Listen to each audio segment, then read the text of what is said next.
عبده ورسوله صلى الله على نبينا محمد وعلى آله وصحبه أجمعين. أما بعد، فإن أصدق الحديث كلام الله، وخير الهدي هدي محمد صلى الله عليه وسلم، وشر الأمور محدثاتها، فإن كل محدثة بدعة، وكل بدعة ضلالة، وكل ضلالة في النار.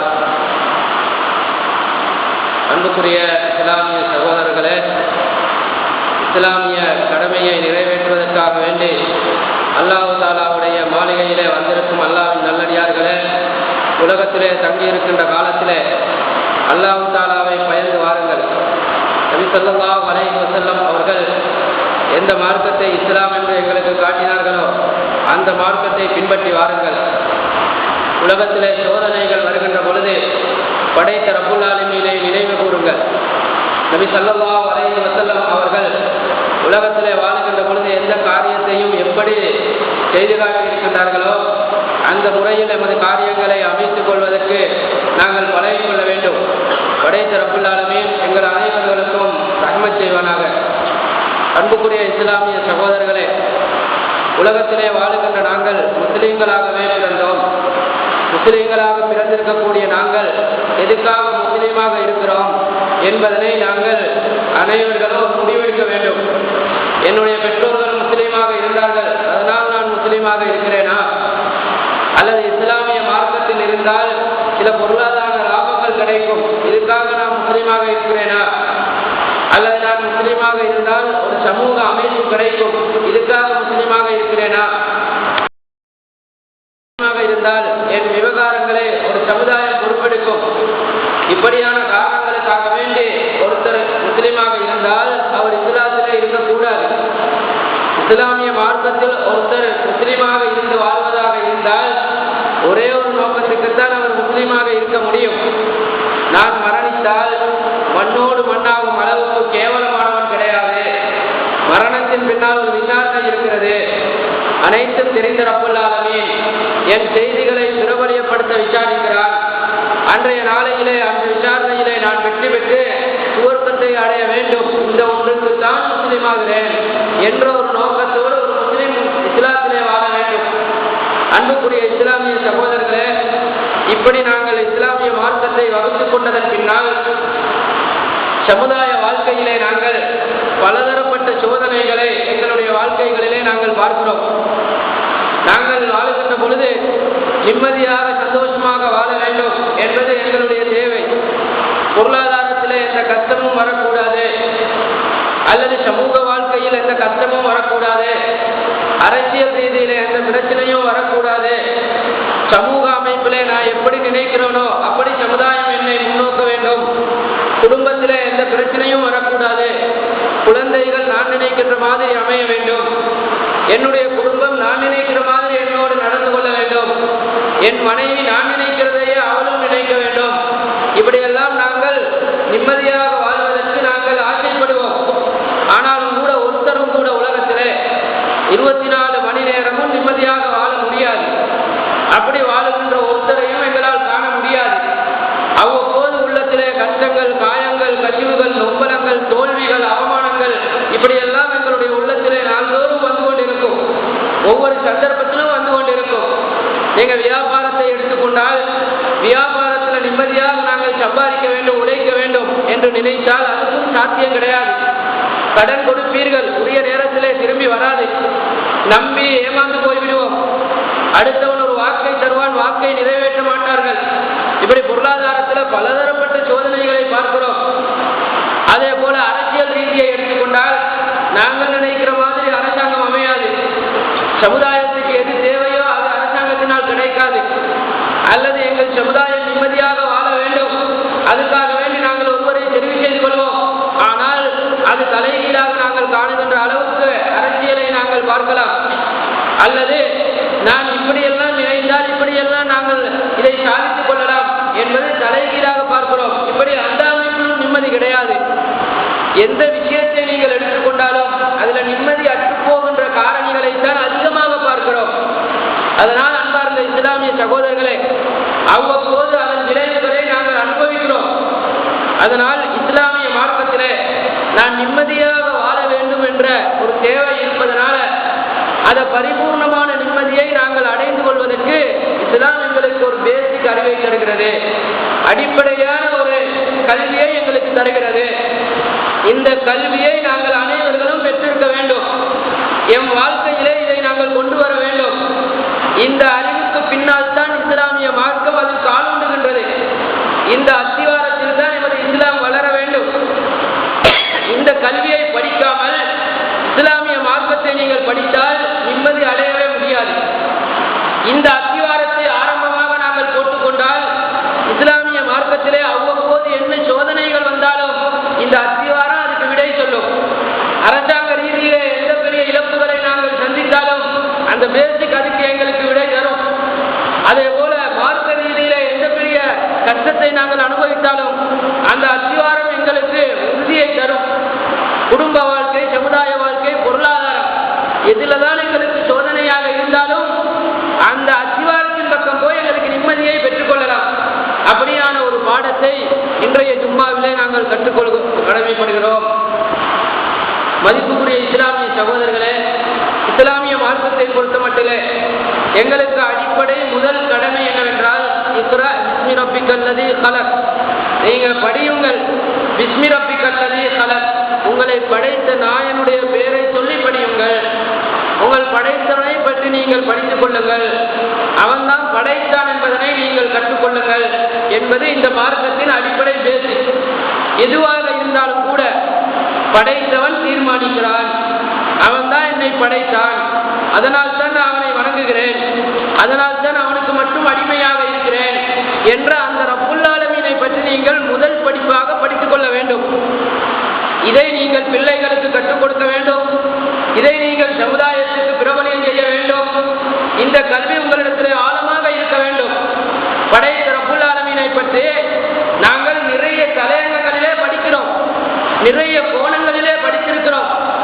ஆயிரக்கணக்கான தலைப்பிலே அல்லாஹ் தஆலாவை பற்றி படித்திருக்கிறோம்.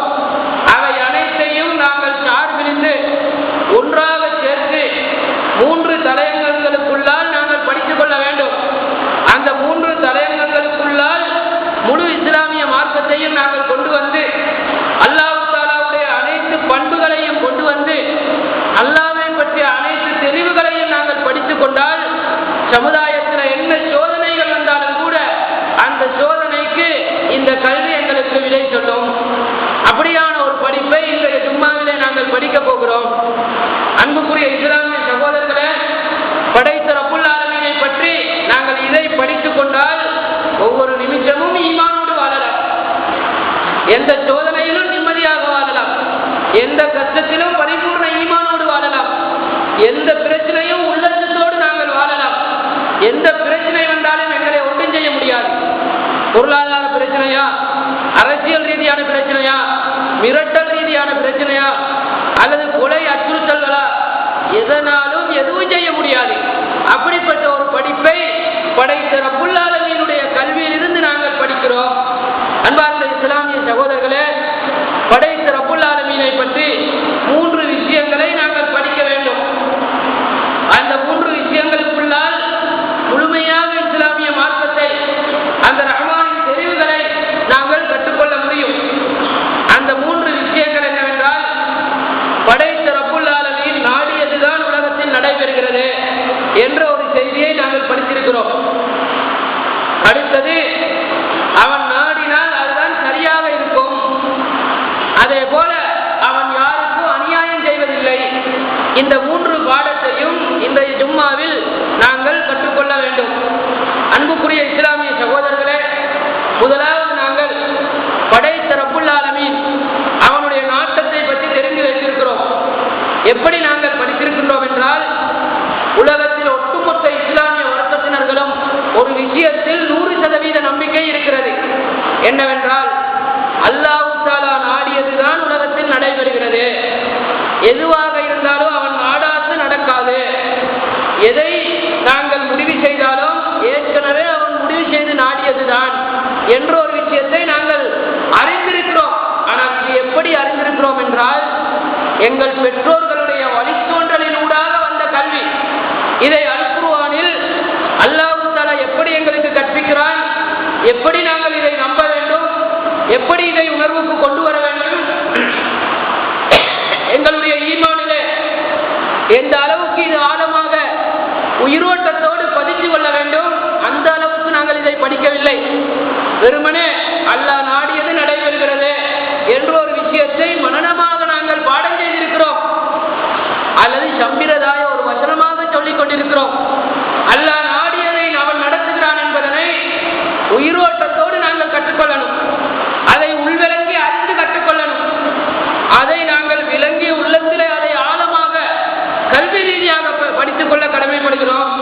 அதை அல்லாஹ் தஆலா எப்படி எங்களுக்கு கற்றுத் தருகிறான் என்ற செய்தியை அல் குர்ஆனில் இருந்து நாங்கள் படிக்க வேண்டும்.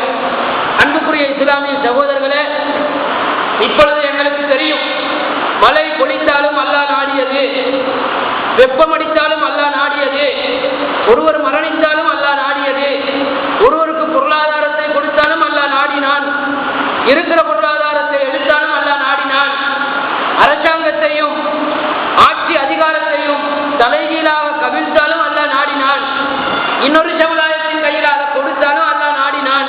அப்படியெல்லாம் நாங்கள் விளங்கி இருக்கிறோம். இதை எப்படி விளங்கி இருக்கிறோம் என்றால், ஒரு பேச்சளவில் விளங்கி இருக்கிறோம். ஒரு பேச்சுக்கு பதில் சொல்லுவதற்கு அல்லாஹ் நாடினான் என்று விளங்கினோமே தவிர அவ எப்படி நாடுறான் என்பதனை நாங்கள் விளங்கவில்லை. அதை நாங்கள் அல்லாஹ் தஆலா எப்படி கற்றுத் தருகிறான் அந்த அடிப்படையில் விளங்க கடமைப்படுகிறோம். அல்லாஹ் தஆலா நபி ஸல்லல்லாஹு அலைஹி வஸல்லம் அவர்களுக்கு அவருடைய நாட்டத்தை விளங்கப்படுத்துகின்ற பொழுது பல சந்தர்ப்பத்திலே பல முறைக்கு அதை விளங்கப்படுத்துகிறார். நபி ஸல்லல்லாஹு அலைஹி வஸல்லம் அவர்கள் உஹது யுத்தத்திலே காயப்பட்டு இரத்தம் தோய்ந்த முகத்தோடு மயங்கி விழுந்து திரும்பி எழும்பிக் கொள்கிறார்கள். இப்பொழுது நபி ஸல்லல்லாஹு அலைஹி வஸல்லம் சொல்லுகிறார்கள், ஒரு நபியுடைய முகத்திலே இரத்த காயத்தை ஏற்படுத்திய ஒரு சமுதாயம் எப்படி வெற்றி பெறும்? அல்லாஹ் தஆலா உடனே வசனம் இருக்கிறான், லைஸ லக மினல் அம்ரி ஷைஉன் அவ் யதூப அலைஹிம் அவ் யுஅஸிபஹும் ஃபைன்னஹும் ஸாலிமூன். நபியே, அவர்களை நான் மன்னிப்பேன், அவர்களை நான் தண்டிப்பேன், உங்களுக்கு என்ன இருக்கிறது? இதனுடைய அர்த்தம் என்ன? நீங்க நபியா இருக்கலாம், முகத்தில் இரத்த காயம் ஏற்படுவதற்கு நான் தானே நாடினேன், நான் நினைத்த நாடுவேன். நபியாக இருந்ததனால உலகத்துக்கே மிக பெரிய ரஹ்மத்துல் லில் ஆலமீன், அப்படியாக இருக்கிறதுனால உங்களுடைய முகத்துக்கு காயம் வரக்கூடாது என்ற எந்த நியதியும் எனக்கு கிடையாது.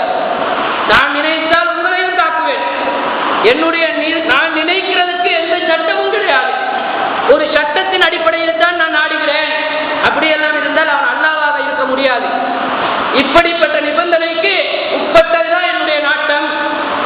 நல்லவர்களுக்கு சோதனை வரக்கூடாது, அல்லது நாள்தோறும் இபாதத்தில் இருக்கிறவன் அவன் பொருளாதாரத்திலே அவன் தோக்கக்கூடாது, அல்லது ஊர்ல நலவுதான் செய்கிறான் அவனுக்கு ஒரு கீறலும் வரக்கூடாது, குடும்பத்தில் நல்லவனா இருக்கிறான் அவனுக்கு சோதனை வரக்கூடாது, ஒரு மூமினா இருக்கிறான் பிள்ளைகளால சோதனை வரக்கூடாது, அதெல்லாம் எந்த நியதியும் எனக்கு கிடையாது. நான் நினைத்தால் நினைத்த மாதிரி நாடுவேன். ஒருத்தனை தண்டனைக்கு நாடுவேன், ஒருத்தனை நோவிப்பேன், கெட்டவனை நோவினை செய்யாமிருப்பேன், நல்லவனை நோவினை செய்வேன், ஈமான்தாரியை போட்டு தாக்குவேன், ஈமான் இல்லாதவனை போட்டு நல்ல வார்த்தையில் வைப்பேன். இதெல்லாம் நான் நினைத்தால் செய்வேன் என்பதனை நபி ஸல்லல்லாஹு அலைஹி வஸல்லம் அவர்களுக்கு அல்லாஹ் தஆலா அந்த நேரத்தில் விளங்கப்படுத்துகிறார். நபி ஸல்லல்லாஹு அலைஹி வஸல்லம் அவர்களை 42 வருட காலமாக வளர்த்த தன்னுடைய சிறிய தந்தை, அட்ரஸ் இல்லாதவர்கள் எல்லாம் வந்து இஸ்லாமிய மார்க்கத்தை ஏற்றுக்கொண்டு போகிறார்கள். எங்கெங்கிருந்தோ வந்தவர்கள் எல்லாம் கலிமாவை சொல்லி சுவர்க்கத்தின் பக்கம் போகிறார்கள். நபிகளார் சிந்திக்கிறார்கள், என்னை 42 ஆண்டுகள் வளர்த்த என்னுடைய சிறிய தந்தை நபிகளார மக்காவில் வளர்ப்பது என்பது சாதாரண கதி கிடையாது. நபிகளாரை பார்க்கணும், நபிகளாரை உலகமே திட்டம் தீட்டி கொலை செய்ய வருகின்ற பொழுது அதுக்கு தடையாக நிற்கணும், நபிகளாருக்கு சாப்பாடு கொடுக்கணும். குறைஷி காவிர்கள் எல்லாம் பெரும் பெரும் உலக தலைவர்கள், அவர்களிடத்திலிருந்து நபிகளார பாரம் கொடுக்காமல் அதுக்காக வேண்டி நபி ஸல்லல்லாஹு அலைஹி வஸல்லம் அவர்களை அரவணைக்கணும். நபிகளாரை தாக்க வரவென்ற அனைவர்களையும் இவர்கள் முடிவெடுத்துக் கொள்ளணும். உலகத்தில் ஒருவர் செய்த சேவைக்காக வேண்டி இஸ்லாமிய மார்க்கம் கிடைக்கணும் என்று நீங்கள் கருதினால்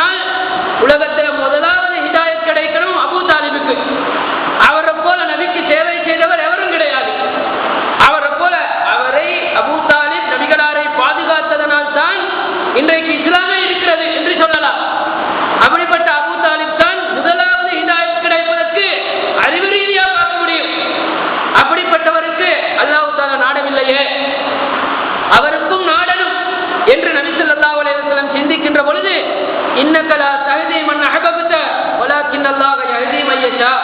நபியே, நீங்க நினைக்கலாம், நீங்க நினைத்தவர்களுக்கெல்லாம் இஸ்லாம் போகாது, நான் நாடணுமே.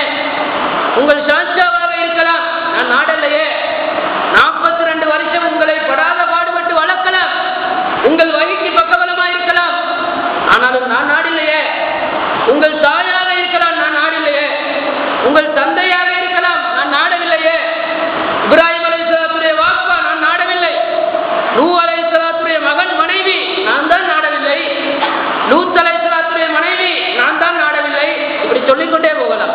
இதுல அல்லாஹ் எதை விளங்கப்படுத்துறான்? எவராக இருந்தாலும் நான் நாட, என்னுடைய நாட்டத்துக்கு ஏன் என்று கேட்க முடியாது. ஆண்டவனே ரப்பே, ரப்புல் ஆலமீனே, ஏன் இப்படி நாடினாய் கேட்கவே முடியாது.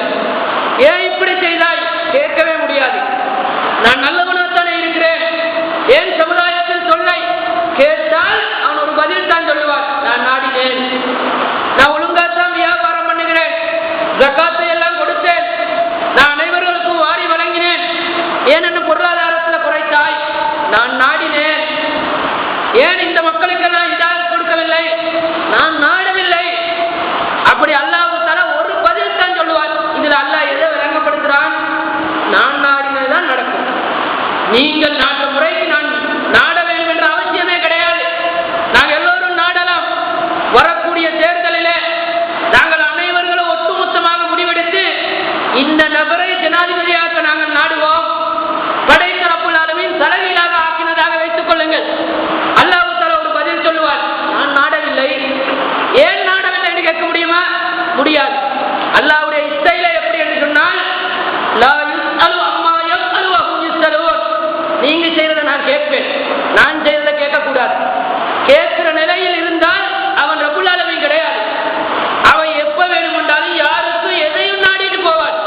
அன்பார்ந்த இஸ்லாமிய சகோதரர்களே, தேர்தல் களத்தை சந்திக்கக்கூடிய நாங்கள் இந்த விஷயத்தை நாங்கள் மறக்கக்கூடாது. சாதாரணமாக என் சகோதரர்களை நாங்கள் பார்க்கிறோம். தேர்தல் காலம் என்று வந்துவிட்டால் சாதாரணமாக உலகத்தில் சாதாரண அதிகாரத்தை கொடுத்துவிட்டு அவரை அல்லாஹ்வுக்கு மேலால் கொண்டு வைக்கக்கூடிய சமுதாயத்தை பார்க்கிறோம். அவர் நாடினால் உலகத்துக்கு சுபீட்சம் கிடைக்கும், அவர் நாடினால் முஸ்லிம்களுக்கு பாதுகாப்பு கிடைக்கும், அவர் நாடினால் முஸ்லிம் பள்ளிகளுக்கு நல்ல வளங்கள் கிடைக்கும். அவர் இதெல்லாம் கதையே கிடையாது. படைத்தவன் நாடனும், அவன் நாடினால் மட்டுமே தவிர எவருடைய நாட்டமும் ஒரு பூஜ்ஜியத்துக்கும் வராது. அன்பார்ந்த இஸ்லாமிய சகோதரர்களே, சாதாரணமாக இன்றைக்கு நாங்கள் பார்க்கின்றோம், படைத்த ரப்புல் ஆலமீனுடைய நாட்டத்தை அப்படியே குழி தோண்டி புதைத்து விட்டு அல்லாஹ் நாடினால் தான் எதுவும் நடக்கும் என்று சொல்லிக் கொள்வார்கள். அற்ப சில்லற காட்சிக்கு உதவாத காபிர்கள். அல்லாஹ் தஆலா இன்னமல் முஸ்ரிகூன நஜஸுன், காபிர்கள் எல்லாம் நஜீஸ் என்று சொல்லுகிறார். அப்படிப்பட்ட காபிர்களின் பக்கம் தேர்தல் களங்கள் வருகின்ற பொழுது அவர்களின் காலடியை முத்தமிடக்கூடியவர்கள், அவர்கள் முஸ்லீம்களை எப்படி பாதுகாப்பார்கள்? அவர்கள் புதிய சமுதாயத்தை உண்டு பண்ணுவார்கள். அவர்களுடைய கரத்தில் தான் முஸ்லீம்களின் பாதுகாப்பு இருக்கிறது. அவர்கள் நினைத்தால் முஸ்லீம்களை அழிக்கலாம், அவர்கள் நினைத்தால் முஸ்லீம்களை நல்ல செழிப்பாக வாழ வைக்கலாம். அன்புக்குரிய இஸ்லாமிய சகோதரர்களே, இதெல்லாம் முஸ்லீம்கள் அல்லாஹ்வை ஈமான் கொண்டு அல்லாஹ் தஆலா நாடினது நடக்கும் என்று சொல்லுகின்றதுடைய அர்த்தத்தில் இருக்கிறதா? இந்த நிலையை நாங்கள் புரியணும். அல்லாஹ் தஆலாவுடைய நாட்டத்தை ஒழுங்காக நாங்கள் படிக்காமல் சம்பிரதாய ரீதிக்கு படித்ததனால் தான் அல்லாஹ் நாடினால் நடக்கும் என்று சொல்லிக் கொள்கிறோம். ஆனால் வெளிப்பாடுகள் அப்படி காட்டவில்லை, வெளிப்புணர்வுகள் அப்படி பார்க்க முடியாது. அல்லாஹ் தஆலா அவருடைய நாட்டத்தை பற்றி இன்னும் விளங்கப்படுத்துகின்ற பொழுது அல் குர்ஆனிலே ஜக்கரியா அலைஹிஸ்ஸலாம் அவருக்கு குழந்தை கிடையாது, காலாகாலமாக பிரார்த்திக்கிறார். அல்லாஹ் தஆலா குழந்தை கிடைப்பதாக ஒரு முடிவு செய்துட்டார். ஜக்கரியா அலைஹிஸ்ஸலாத்துக்கு பதில் சொல்லுகிறார், உங்களுக்கு குழந்தை பிறக்கும். இப்ப ஜக்கரியா அலைஹிஸ்ஸலாம் கேட்கிறாரு, ஆண்டவனே எனக்கு எப்படி குழந்தை கிடைக்கும்? வஹனல் அலுமு மின்னி, என்னுடைய புல்லெல்லாம் இப்ப இட்டு போய்விட்டது, என்னுடைய குழந்தை கிடைக்கக்கூடிய ஹோமோன்கள் என்னுடைய உடம்பில் கிடையாது. வம்ராசி ஆகிர், என் மனைவியும் மலடி ஆகிட்டால் இப்ப எப்படி பிறக்கும்? அவர் தான் கேட்டாரு, வாலிப வயசுல கேட்டாரு. குழந்தை இனி கிடைக்காது என்று சொல்லி தன்னுடைய உடம்பு பலகீனமாகிவிட்டது. அப்ப அர்த்தம் என்ன? இப்ப எப்படி கிடைக்கும் என்று அவரே திரும்பி கேட்கிறாரு. ரப்புல் ஆலமீன் விளங்கப்படுத்துறான், கால கதாலிக்க, எப்படி கிடைக்கும் என்றா கேட்கிறாய், அப்படித்தான் கிடைக்கும். குழந்தை கிடைப்பதற்கு எந்த சாத்தியமும் கிடையாது, ஆனா அப்படித்தான் கிடைக்கும். எப்பொழுது மாயச்சா, நான் நாடினேன், அவ்வளவுதான் பதில். ஒரு மனிதன் தேர்தலிலே வெற்றி பெறுவதற்கு அனைத்து சாத்தியக்கூறுகளும் இருக்கின்றன, ஆனா அவன் தோத்து போறான். எப்பொழுது மாயச்சா, நான் நாடினேன், அவ்வளவுதான் பதில். ஒரு மனிதன் தோல்வி அடைவதற்கு அனைத்து காரணிகளும் இருக்கின்றது, ஆனா அவன் வெற்றி பெறுகிறான். நாங்கள் மூக்கில் விரலை வைப்போம், இவன் எப்படி வைத்திருப்பான். எப்பொழுது மாயச்சா, நான் நாடினேன். குலில்லா உம்ம மாலிக்கல் முல்கி துத்தில் முல்க மந்தஷா வதன்சிஉல் முல்க மிம்மன் தஷா வதுஇஸ்ஸு மன் தஷா வதுதில்லு மன் தஷா பியதிகல் கைர். யார் ஆட்சியாளர், எந்த நேரத்துல எந்த இடத்தை எப்படி யாரு ஆட்சி செய்யணும், நான் அதெல்லாம் முடிவு செஞ்சு அது பழைய கதையாகிவிட்டது. ஆட்சியாளன் எவன் எவன் எப்பொழுது வருவான் அதெல்லாம் நான் தீர்மானிச்சுட்டேன். நான் நாடினவனுக்கு கொடுப்பேன், நான் நாடினவனுக்கு எடுப்பேன், அதெல்லாம் என் கரத்தில் இருக்கிறது. நான் நாடினவனை கௌரவப்படுத்துவேன், நான் நாடினவனை இழிவுபடுத்துவேன். உங்களுடைய முயற்சியில, உங்களுடைய அடிப்படையில நீங்கள் இந்த மனிதர்களுக்கு இந்த விதமான ஒத்துழைப்பை வழங்குகிறீர்கள், இவருக்கு எந்த ஒத்துழைப்பும் வழங்கவில்லை, அதுக்கும் அவனுடைய ஏற்பாட்டுக்கும் எந்த சம்பந்தமும் கிடையாது. இதை முதல்ல புரியணும். இதை புரிஞ்சா என்ன நடக்கும் என்றால், ஆட்சியாளர்களை கடவுளாக்க மாட்டீர்கள், ஆட்சியாளர்களை தலைக்கு மேல வைக்க மாட்டீர்கள், ஆட்சியாளர்களுக்கு முன்னால் மண்டியிட மாட்டீர்கள், ஆட்சியாளர்கள் முன்னால் கைகட்டி நிற்க மாட்டீர்கள், ஆட்சியாளர்களுக்கு முன்னால் மார்க்கத்தை பறிகொடுக்க மாட்டீர், ஆட்சியாளருக்கு முன்னால் ஈமானை பறிகொடுக்க மாட்டீர், குடும்பத்தை பறிகொடுக்க மாட்டீர், அடுத்தவனை காட்டிக் கொடுக்க மாட்டீர், ஈமானுக்கு முரணான ஒரு செய்தியை ஆட்சியாளருக்கு முன்னால் கதைக்க மாட்டீர். அதெல்லாம் ஆயிடும். அன்பார்ந்த இஸ்லாமிய சகோதரர்களே, படைத்த ரப்புல் ஆலமீன் கைவசம் அவன் தான் ஆட்சி செய்கிறான் என்பதனை முதல்ல தெரியணும். மரியம் அலைஹிஸ்ஸலாம் அவர்களுக்கு குழந்தை கிடைக்க போகிறது. ஆண் துணை இல்லாமல் குழந்தை கிடைக்க போகிறது. ஒரு பெண் தன்னந்தனியாக நிற்கிறாள், ஆண் துணை கிடையாது, எந்த ஆணையும் தொட்டது கிடையாது. எப்படி அந்த ஒரு பெண்ணுக்கு குழந்தை வரும்? ஒரு அறிவாளி, ஒரு வைத்தியர், ஒரு விஞ்ஞானி இப்படிப்பட்ட ஒருத்தருக்கு குழந்தை வரும் என்று சொல்லுவானா? ஜிப்ரீல் அலைஹிஸ்ஸலாம், மரியம் அலைஹிஸ்ஸலாம் அவர்களுக்கு குழந்தையை கொடுப்பதற்காக வேண்டி நன்மாராயம் கூற வருகின்றார்கள். அல்லாஹ் தஆலா இப்படி உங்களுக்கு ஒரு குழந்தையை உண்டு பண்ண போகிறான் என்ற நன்மாராயத்தை கூற வந்த நேரத்தில் மரியம் அலைஹிஸ்ஸலாம் கேட்கிறார், அன்னா யகூனு வலத், எப்படி எனக்கு குழந்தை வரும்? வலம் யம்சுஸ்னி பஷர், எந்த ஒரு ஆண் என்ன தொடவே இல்லையே, ஒரு ஆண் என்னுடைய உடம்பை டச் பண்ணவே இல்லை, ஆனா எப்படி குழந்தை வரும்? வலம் அக்கு பகியா, நான் விபச்சாரத்திலும் போகவில்லை, எப்படி எனக்கு குழந்தை வரும்? கால கதாலிக்கு, அப்படித்தான் வரும். எப்பொழுது மாயச்சா, நான் நாடினேன், இவ்வளவுதான் பதில். எப்படி வரும் என்று அற்புதமாக கேட்கிறீரா? அப்படித்தான் வரும். அல்லாஹ் இடத்துல எப்படி என்று கேட்டால் அப்படித்தான் பதில் சொல்லுவார். இந்த நபர் இப்படி இருந்தால் 4 வசனம் பேச தெரியாது, 4 வார்த்தை படிக்கவில்லை, 4 பேருடன் கதைக்க தெரியாது, சாரத்தை ஒழுங்கா உடுத்துக்கொள்ள தெரியாது, ஆனா இன்னைக்கு கோடான கோடிக்கு அதிபதி ஆயிருக்கிறான், உலகத்தை சுத்தி வந்து இறங்குறான், அவரிடத்துல பெரும் கல்விமான்கள் எல்லாம் வேலை செய்கிறார்கள், பெரும் பெரும் பட்டதாரிகளுக்கெல்லாம் சம்பளம் போடுகிறான், பிச்சை போடுகிற மாதிரி. எப்படி பணக்காரன் ஆகினான்? நான் நாடினேன், அவ்வளவுதான் பதில்.